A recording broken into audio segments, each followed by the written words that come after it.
Hey, what's up everyone, and welcome back to my channel. This is a quick tutorial video how you can remove the service icon from your Dominar dashboard.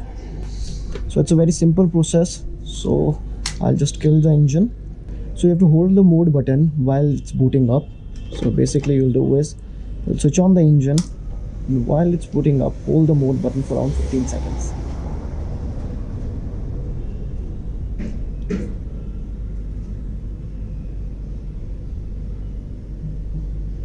Okay, so you can see the wrench button on the top is blinking now. Now what you have to do is you have to press the set button for around 5 seconds.